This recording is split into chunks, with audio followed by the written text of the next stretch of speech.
اب یہاں پر ایک اور بحث وہ وطن اصلی اور وطن نقلی کے اعتبار سے ہے کہ کون سا وطن انسان کا اصلی وطن ہے اور کون سا جو ہے وہ عارضی وطن ہے. ویسے دنیا تو انسان کے لیے ہے ہی عارضی، لیکن دنیا میں بھی وطن اصلی خاص طور پر وہ وطن ہوگا جہاں پر انسان کے آباء و اجداد رہتے ہوں، جہاں اس کی پراپرٹی ہو، جہاں اس کا ذاتی گھر ہو، عموماً جہاں پر رہتا ہو، جس کو بنیاد بنا کر وہ دوسری جگہوں کا سفر اختیار کرتا ہے، اس کو ہم کہیں گے وطن اصلی. تو وطن اصلی کے اندر ہمیشہ نماز مکمل پڑھی جائے گی. البتہ وطن نقلی جو ہے کہ انسان کچھ عرصے کے لیے جاب کے سلسلے میں یا بعض اوقات یہاں ہمارے جیلم سے اسٹوڈنٹس جو ہیں وہ یونیورسٹیز میں داخلہ لیتے ہیں، لیکن وہاں ہاسٹل میں رہنے کے باوجود ہفتے بعد یا 2 ہفتے بعد گھر واپس آ جاتے ہیں. تعلق انہوں نے اپنا پیچھے ہی رکھا ہوا ہوتا ہے، صرف کچھ عرصہ کے لیے رہتے ہیں، تو وہاں قصر نماز ہی ادا کریں گے. لیکن وہی بات کہ قصر واجب نہیں ہے، اگر ادا کریں گے تو ٹھیک، اگر نہیں کرتے پوری نماز بھی پڑھتے ہیں تو تب بھی ٹھیک. تو اس میں یہ بات نہیں ہوگی کہ وہاں پر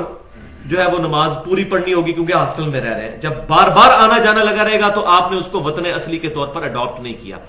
اسی طریقے سے ایسی عورت جس کی شادی ہو چکی ہے تو اب اگر وہ اپنے میکے واپس آئے گی تو وہ اس کا وطن اصلی نہیں، کیونکہ شادی کے بعد خاوند کا گھر اس کے لیے وطن اصلی ہے. چاہے خاوند کہیں پر کرائے پہ رہتا ہو یا ذاتی گھر میں، جہاں خاوند رہتا ہے اس کی بیوی بچے اگر ساتھ رہتے ہوں گے، چاہے کرائے کے گھر میں چاہے ذاتی گھر میں، وہ اس کے لیے وطن اصلی ہوگا، عورت کے لیے بھی اور مرد کے لیے بھی. اور جہاں کہیں انسان کو شک پڑ جائے تو وہاں نماز بندہ پوری پڑھ لے.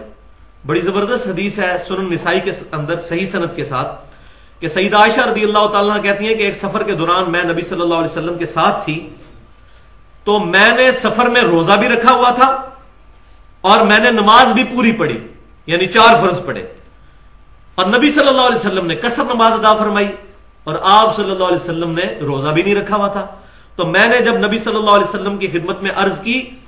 کہ اللہ کے نبی صلی اللہ علیہ وسلم آپ نے نماز جو ہے وہ قصر فرمائی ہے، 2 فرض پڑھے ہیں، میں نے 4 پڑھے ہیں، آپ نے سفر میں روزہ نہیں رکھا ہوا اور میں نے روزہ رکھا ہوا ہے. تو آپ صلی اللہ علیہ وسلم نے فرمایا اے عائشہ تو نے اچھا کام کیا ہے، اور مجھ پر بھی کوئی ایسا معاملہ نہیں ہے جو میں نے سفر کے اندر روزے کو چھوڑا اور نماز کو قصر ادا کیا. اس سے یہ بات پتہ چلی کہ نبی صلی اللہ علیہ وسلم نے سفر کے دوران نماز مکمل ادا کرنے پر یعنی فرض پورے پڑھنے پر سیدہ عائشہ کی تعریف کی. تو لہٰذا یہ جو مشہور ہے ہمارے حنفی بھائیوں کے اندر کہ قصر کرنا واجب ہے، تو وہ بالکل ہی بے دلیل بات ہے. یہاں تو نبی صلی اللہ علیہ وسلم تعریف فرما رہے ہیں سیدہ عائشہ کی کہ آپ نے پوری نماز ادا کی. لہذا جو صحیح بخاری کے اندر میں نے پچھلی دفعہ بیان کیا تھا کہ سیدہ عائشہ رضی اللہ تعالیٰ عنہ سفر میں پوری نماز پڑھ لیا کرتی تھی، تو سیدہ عائشہ کا اپنا عمل تھا، اور یہاں نبی صلی اللہ علیہ وسلم سے مرفوع بھی ثابت ہو گیا کہ آپ صلی اللہ علیہ وسلم کے علم میں بھی یہ بات آئی اور آپ صلی اللہ علیہ وسلم نے اپریشیٹ کیا سیدہ عائشہ کو نماز پوری پڑھنے پر.